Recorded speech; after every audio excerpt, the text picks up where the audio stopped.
O pessoal sentar aqui, ó. Gente, mistura aí, ó. Vocês vão divulgar isso aí, vai aparecer um monte de cadeira vazia. Não, vai mesmo, vai ficar feio. Não senta, gente, vamos sentar todo mundo. Então, gente, eu vou ser bem breve, bem sucinta, sabe, com as palavras, para todo mundo entender o que e o quanto é importante a gente se prevenir, tá? Por quê? O câncer de mama, ele descoberto a tempo, né? Tá aí para reforçar e tá aqui presente. Ainda pedi para ela, porque eu lembrei dela na hora, assim, ela vai estar aí para falar para a gente que ela tá firme e forte aí, tá? Né? Só que o que acontece?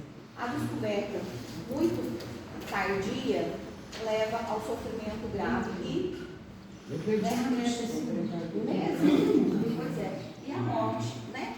Então, o que a gente quer hoje que vocês entendam e passem para frente um recado, né?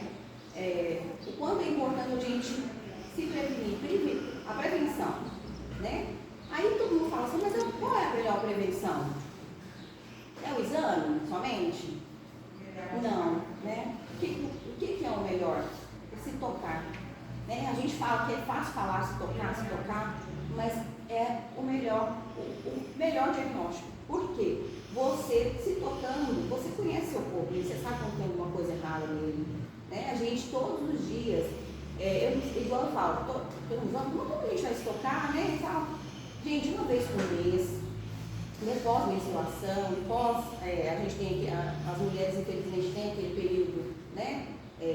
Famosa TPM, né? Um período que infelizmente a gente tem as mãos inchadas, né? A menstruação, um pouquinho a menstruação. Então o que é bom? O melhor diagnóstico, o toque. Descobriu, depois eu vou mostrar como a gente vai se tocar aqui, né? Que eu tenho peito, então nós vamos brincar, tocar um pouco. Depois que você descobriu, aí sim a gente procura um atendimento. Para quê? Aí a pessoa, o médico que for te atender, ele vai te indicar o melhor exame para fazer naquele momento, tá? Hoje a gente tem vários exames aí, mas a famosa mamografia é a melhor, né? A melhor opção. Todo mundo acha ultrassom, né? O ultrassom talvez é só para, na verdade ele é um complemento só, né? Mas assim, é uma doença grave, né? De difícil mesmo diagnóstico, mas se a gente começar a se tocar, a gente vai descobrir fácil, né? Tem nódulos, claro, que a gente não consegue tocar, né? Eu mesmo tenho vários nódulos que foram descobertos somente com os exames, né? Eu não consigo tocar esses nódulos, então eu sei que preciso mesmo dos exames. E eu acompanho tem mais de 10 anos, né? Mas graças a Deus não evoluiu para nada. Mas assim, o que eu peço para vocês, assim, na verdade, é só porque eu liguei esse celular, vou desligar? Não, desliga. Não vou, não. Não, É importante levar para os outros informação também. Você tá suando, você tá... Deixa meu cabelo solto, tão bonito.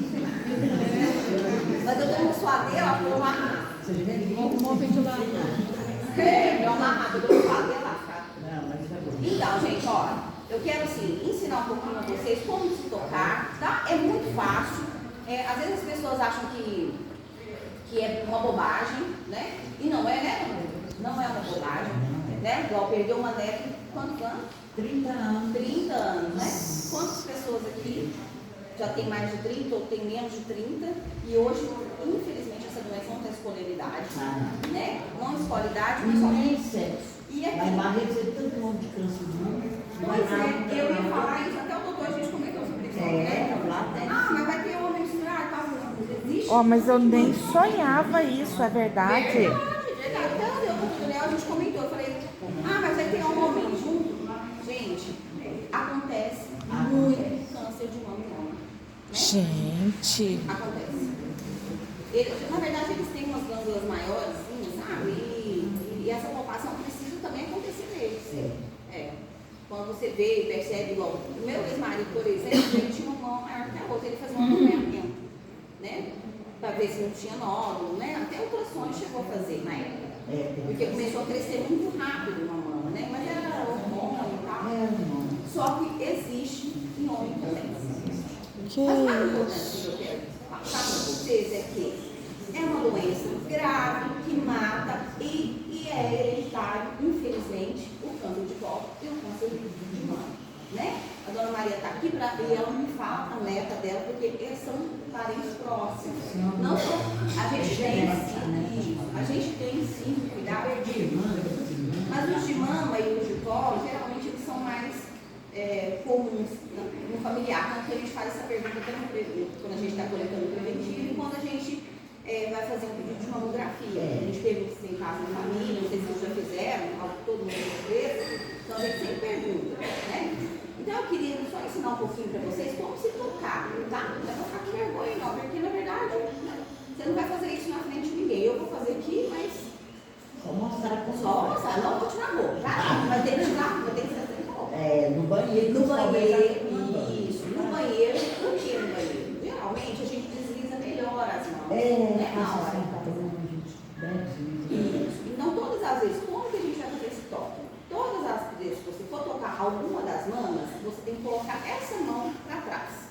Né? Então, se eu vou tocar a mão esquerda, eu vou colocar a minha mão atrás da cabeça, em pé, né? Que eu vou estar em pé. A gente pode fazer isso de outras maneiras também. Mas assim, eu vou falar isso do banho, que eu acho que é mais fácil para todo mundo entender. Ó, a mão esquerda. Então, a mão esquerda para trás. Como que a gente vai fazer essa palpação? Pegar os dedinhos, iniciar do final da mama e dedilhar, sabe? Montar o dedinho até a gente chegar. Só que a gente tem que ir até onde a gente começou e também chegar até a auréola, até o biquinho do mamar. Então, a gente vai o quê? Fazendo uma rotação. Se você perceber alguma coisa, aí você pode até segurar a mama e tentar, porque assim, na hora de examinar, acho que vocês já perceberam que fazem isso também, né? Então, aí a gente segura e vai tentar dedilhar e ver se esse nódulo ele é rígido, se ele sai do lugar, se ele balança para lá e para cá. Então, assim, todo tipo de nódulo tem uma questão ali, assim, a se descobrir, né? Tem muita mulher que tem intoxicação, porque ela aumentou muito, então deu aqueles nódulos, ou então tem muita fibra na mama. Vocês podem ver que nas mamografias sempre está escrito lá, fibra glandular, não sei o que, tem muita glândula mamária, né? Então, na época que ela aumentou, às vezes ficou dura, aquela mama ressecou e formou uma calcificação ali no próprio leite. Então, às vezes, ela confunde muito, mas não é para deixar de procurar, porque pode ser que não seja, né? Então, assim, a palpação é assim mesmo. Mãozinha para trás da mama, dedilhar, sempre ao redor. E também a gente não pode fazer em cima, viu, gente? Porque tem muito.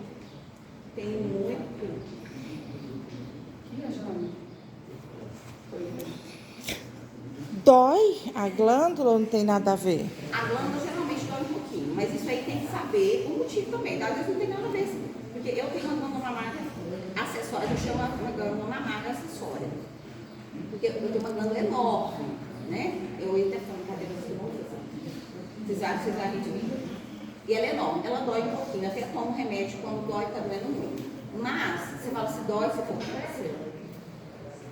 Aí, quando está mais avançado, sim. Porque a glândula em si, ela já é um pouquinho, ela já incomoda um pouquinho. Por exemplo, essa glândula que eu tenho, eu tomo até um medicamento, não tomo todos os dias. Só quando ela está muito inchada, principalmente na época que eu vou, né, menstruar, eu sinto essa dor. E ela fica maior de tamanho. Acho que vocês vão perceber, tem gente que tem umas glândulas maiores debaixo do braço, né? E a gente tem que dedicar ela também, você tem? Só que Eu tem que parar. tive mastite nesse peito. Aí eu tenho, mas aí eu faço todo ano, controlo. Não é. Não, sobre isso não se preocupar, mas a gente tem que se tocar debaixo da axila assim e procurar algum nódulozinho, porque tem. Tanto que eu faço sempre para acompanhar isso, fazer esse acompanhamento desses nódulos que eu tenho na mama, eu também faço axilas, porque eu também tenho nódulos na axila, né? Mas graças a Deus todos funcionaram, não, por enquanto não deu nada ainda, não vai dar. Nem vai dar. Amém. Então vamos lá, dedilhou toda a mama, vai chegando no biquinho do peito, aí todo mundo fala, fica sem graça, por que a gente tem que fazer isso? Porque você consegue esticar a sua mama, né? E ela fica numa posição super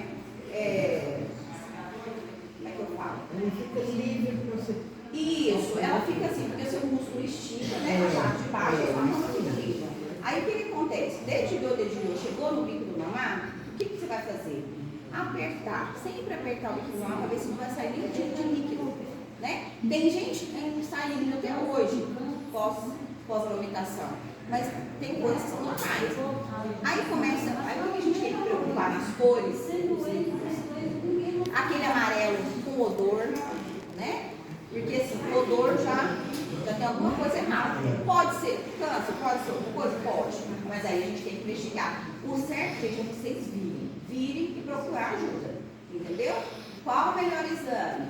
Aí o doutor vai decidir. Porque, infelizmente, a gente tem umas idades aí, por exemplo, ó, o doutor ele pode, que a mamografia, gente, ela está em primeiro lugar. Todo mundo acha que às vezes é um ultrassom, claro que outros exames, né, para complementar. Aí quem vai decidir isso, às vezes até uma mastologista lá na frente, né, que é o médico especialista, né. Então, assim, saiu alguma coisa errada, do bico do peito, ó, mas tá aspirando assim. Aí,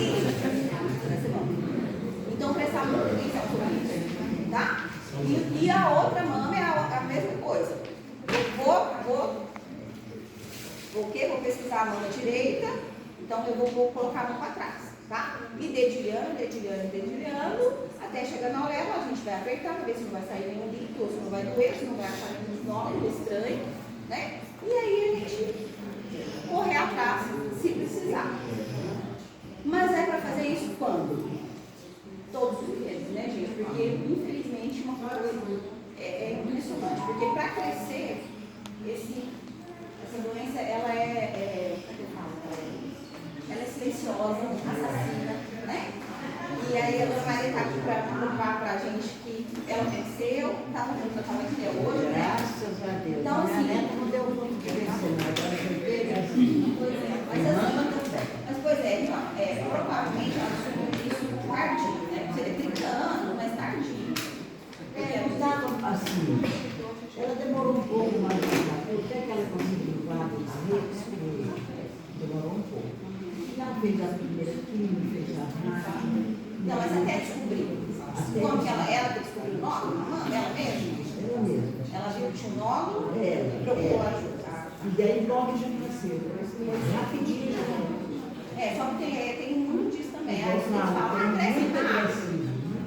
Igual o pessoal fala, cresce rápido, né? Eu falo assim, É igual você falou, pode ser. tem que fazer sempre porque às vezes você não é perceptível igual ele. Eu não era. Igual eu fui no médico uma vez, eu deitava nessa posição, ele achou, mas era um linfomazinho, ele fez a função, graças a Deus era um linfoma, era uma gordurinha, mas criou um nódulo ali. Tem que cuidar. Não, se não cuidar, a gente não tem jeito. O negócio é, primeiro, qual que é o melhor exame então? Não. O toque. Ah, é isso. Eu não quero que você esqueça nada disso. Então, o melhor Eu exame faço tração do lado é da o minha toque, mão. tá? Doutor, você quer falar sobre isso?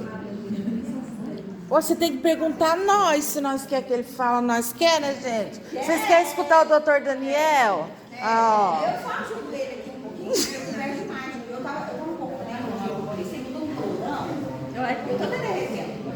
Mas alguém quer fazer alguma pergunta? Porque eu quis falar o basicão, porque não adianta ficar falando que tipo 1, cardio 1, 2, 3, até o médico ontem e o Berlândia, ele me perguntou, né, se eu tinha algum problema e tal, eu falei que eu passei, eu só vou acompanhar a minha. Aí eu falei assim, não adianta ficar falando isso aqui, né? A pessoa também não vai entender, né? Ela não vai entender. Então, assim, a minha orientação é só mais essa mesmo, é de prevenção. Então, a gente tem esse grupo dedicado, ao câncer de mama e ao câncer de colo de útero também, que eu vou falar pincelado. Qual o melhor exame? Porque não é o toque, né? É o preventivo, né? Mas deixa eu falar uma coisa. Igual tem muita gente aqui, a gente estava aqui. Semana passada, a gente agendou, acho que 9 preventivos, né? E vieram 2 pessoas. A outra terceira foi que ela estava aqui me pedindo para me coletar. Eu falei, não, pode ir, se você estiver preparado, quiser coletar. Então, assim, eu fiquei triste porque, assim, todo mundo reclama que não tem vaga, mas não tem, né? Então, assim, e é um exame chatinho, mas é um exame que descobre que é 90%. 90%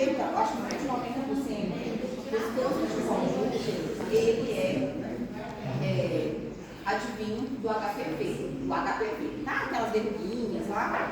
Então, assim, e a gente descobre onde? Diferente. Porque não tem como, né? Às vezes a pessoa, ela tem aquelas verruguinhas, né? Por fora ali da região vaginal, acho que da região vaginal, e o homem, né? Por ser um órgão externo, é mais fácil ele descobrir, porque ele vai ter ali aquele HPV ou as verruguinhas, né? Por fora também. Só que aí, para a mulher, é difícil, porque quando ela tem relação e é transmitido esse vírus para a mulher, o que acontece? Ele vai desenvolvendo devagarzinho. Né? Então, se ela não fizer anualmente o seu preventivo e não perceber nada de uma verruguinha fora ou próxima à região, ela não vai descobrir nunca. Né? Então, a gente precisa fazer o preventivo. Né? E aí, tá aqui, a gente está aqui para isso, é para ajudar. E se tiver alguma dúvida, se não é bom falar, vocês vão ser entendidos, vocês devem brigar comigo. E isso mais esse lado verdinho aqui, não sei se vocês souberam, tem algumas pessoas sozinhas e outras verdinhas aí, né? Pra quê? Pra simbolizar isso pra gente. Porque muitas pessoas não sabem o que é isso e não conhecem e não sabem o quanto essa doença é devastadora. Porque no final vai ficar um motivo no qual é o verde mesmo. Mas eu vou contar sobre a doença. Essa doença é sexualmente transmissível, tem cura, o tratamento dela, eu sei para quem sabe, é a vegetação. Então, assim, os doutores, a gente vai pedir o exame. E o que é mais importante, que eu não vou esquecer de falar, de jeito nenhum, a gente tem os testes rápidos aqui no posto. Vocês podem vir aqui, quem quiser. Não precisa ser a pedido dos doutores, não precisa ser o meu. Quem quiser fazer os testes rápidos, que é de HIV, sífilis, que nós estamos falando, hepatite B e C. Tá? Quem quiser fazer, pode. Coleta sangue, não, material. É o teste rápido, é aquele do dedinho. Ah, no dedo. Isso, é aquele do dedinho. A gente já descobriu vários casos aqui, porque infelizmente essa doença ela tá alastrada por todo o mundo, na verdade. Mas a gente tem muito caso na nossa região, né? Então, assim, foi dedicado esse mês também a isso por causa desse problema que infelizmente já perdeu um pouco o controle, né? O Ministério já perdeu um pouco. Então, por isso que eles estão pedindo para fazer essas campanhas para poder ver se ajuda e as pessoas conseguirem entender o que é a doença. Então, eu vou só explicar como ela é transmitida e depois eu vou falar um pouquinho que ela tem estágio 1, 2, 3 e tem essa que é a congênita, né? Que é o combate à sífilis congênita, que a gente está tentando trabalhar na cabeça das pessoas para elas entenderem, que ela é contraída através do ato sexual, tá? Que vai mas Janaína, como que eu vou descobrir? Né? Porque você sabe, né? Na verdade, no primeiro sintoma que você pode ter é o quê? Uma secreção vaginal, peniana, né? Sai. Só tem essa secreção aí? Uma pessoa que aí, o que acontece? Ó, o primeiro estágio, porque ela tem estágio 1, 2 e 3. O primeiro estágio, sai uma secreção, às vezes uma verruguinha também, ali no carocinho, próximo à região vaginal, próximo à região peniana, né? Um líquidozinho que não tem cheiro, às vezes, né? Então, só que passa despercebido, que infelizmente essa doença, ela também passa despercebido. E o terceiro estágio, gente, dessa doença, infelizmente, pelo tanto que isso é grave, ela começa a te dar problemas neurológicos, né? E a pessoa, às vezes, ela não percebe. Há muito tempo atrás, eu estava em estudo que, antigamente, os casos de Alzheimer eram confundidos. Era o quê? A pessoa não tratava a sífilis lá na frente e ela começava a apresentar problema neurológico, como, né, os casos de Alzheimer. E aí, o pessoal fizeram um estudo e descobriram que essa pessoa ela teve a sífilis lá na frente, não tratou e vieram muito confundidos o diagnóstico de Alzheimer com problema neurológico que causa, no terceiro estágio, um problema neurológico. Olha essa doença, olha o que essa bactéria faz no organismo da gente. Tá, vou falar mais rapidinho, que é a última coisa agora. Por que eles estão fazendo? O combate agora é a sífilis congênita. Por quê? Na gestação, né, tanto que a gestante, né, faz todo 3 vezes durante o pré-natal, um exame simples. Por quê? Ele transmitido para a criança, e principalmente no início da gestação, o que ele vai... o que vai acontecer com essa criança? Ela pode nascer com deformações, né? Sem bracinho, surda, cega, né? Até mesmo a morte, né? Ela vai chegar a abortar, porque a criança às vezes não consegue, a doença, às vezes não descobriu a doença, não tratou. Então a criança vai nascer. As situações no caso, a gente está querendo dizer que a criança nasceu com um problema. Surdo, cego, com falta, com perda de membros, né? Então, assim, é uma coisa evitada até mesmo na gravidez. Porque se, por exemplo, ó, a Maria fez a primeira 2 semanas, em 4 semanas de gestação, a gente já faz o exame. Então, se a gente constatar, ela já inicia o tratamento. Então, assim, aí a gente vai acompanhar ela para ver se essa... Ela paralisa. Aí a gente só faz o exame de sangue mesmo para poder ver se essa titulação vai baixando, né? Porque aí não corre o risco dessa criança, de ser transmitida para essa criança. Entendeu? E aí, por isso que foi dedicado aí o mês de outubro verde, para poder a gente conversar sobre essa... Mas agora a gente vai ver o que é que eu vocês é o quê? A gente tem esse teste aqui.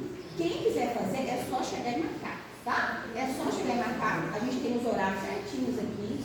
Então, assim, ninguém precisa saber, né? Chegou aqui, marcou, ninguém precisa saber. E o legal é que nem precisa incomodar o médico, né? Já vai fazer. Não. Aí. Não, porque na verdade ele vai pedir para nós fazer. Se ele desconfiar de alguma coisa, ele vai pedir para a gente fazer o teste rápido, na hora. Aí a gente já faz. Pois é, mas, por exemplo, eu não tenho costume de vir no médico. Eu resolvi vir fazer, vocês vão me receber sem o médico. Sem o médico, isso, vamos fazer. A gente faz. Se der alguma alteração, a gente vai te pedir um exame de laboratório para confirmar e ver que titulação que está. E acompanhar, né? E os outros exames também juntos, tá? Mas sobre a sífilis, gente, todo mundo, entendeu? Se tudo que é grave, a gente pensa que é uma doencinha boba, né? Ué. Teve o primeiro estágio, nada, o segundo, umas manchas na mão, na planta do pé, e aí, às vezes, manifesta a questão original, deixa pra lá, né? E o terceiro estágio, grave, que não tem mais volta, não tem mais tratamento. Existem alguns tratamentos, mas assim, já aconteceu, já deteriorou parte do corpo. Não adianta.